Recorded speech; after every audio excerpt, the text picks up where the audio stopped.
Your job as a leader is to get your people powerful where it counts, in your institutions and in your areas. And you know what that means? You ought to be positively gossiping about the stories about people and what they're doing. Because if you don't talk about what's happening positively, you get no way to reinforce the vision. Key story here, and I want to talk about this for a moment. Best manager I've reported to, Stanford Linear Accelerator, Palo Alto, California. I helped build the mile-long electron microscope that they have at Stanford. That was my initial job.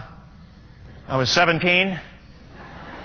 My title was a lab technician. That was my title. I drove a truck. I don't know why they called me a lab technician, but now I'm sure it was for funding purposes. That guy had on his wall a statement I'll never forget. Every person that works for me knows something better than I. My job is to listen long enough to find it and use it. Every single week he took a 15-minute walk with each one of his direct reports. I had never worked for anybody before. So I didn't know what really being a manager was. And then I met Jack, and I figured it out. Managers walk with people.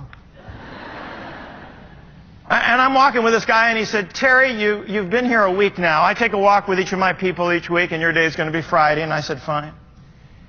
He says, I just want to ask you, Terry, what's been working for you this week?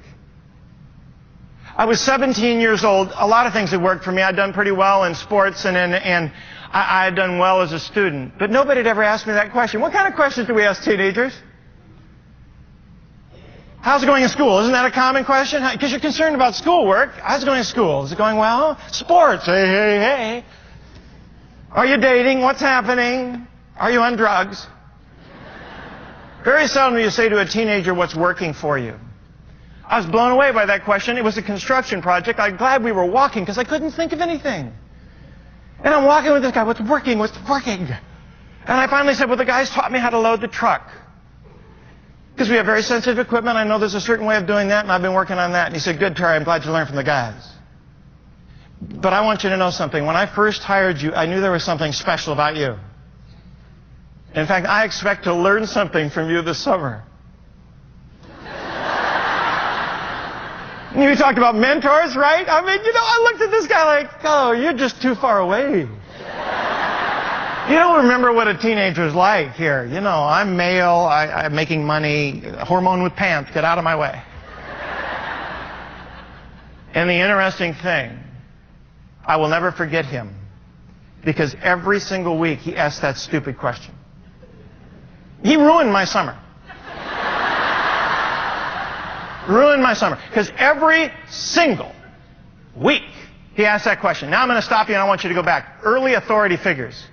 I believe the best models for management come in looking back at what it was in education. We've got educators here. How many of you agree? The way you get through school is you learn to read your teacher paradigm.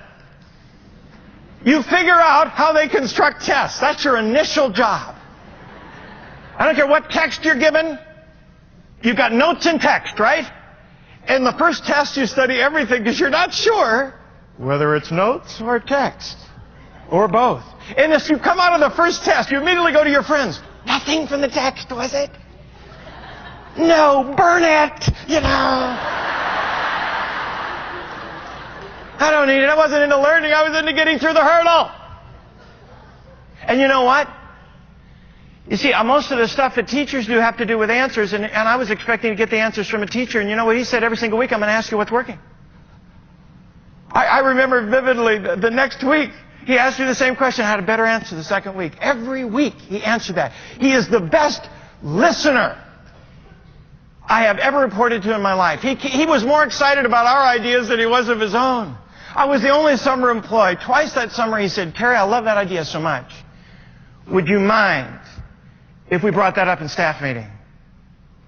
I remember, of course, you're male, 17, you got to look cool. Oh, sure. Yeah. That staff meeting, I thought he forgot. Halfway through, he hadn't said anything. And then all of a sudden, he said to the entire team, he said, Terry came up with something the other day. In fact, he did such a good job of explaining it to me.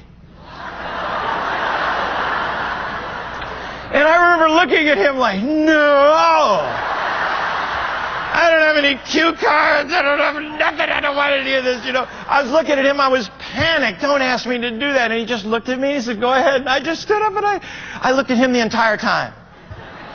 because he had very warm eyes, and I just looked at him and I shared my ideas. Twice that summer, they made a change as a result of my input. He helped make me.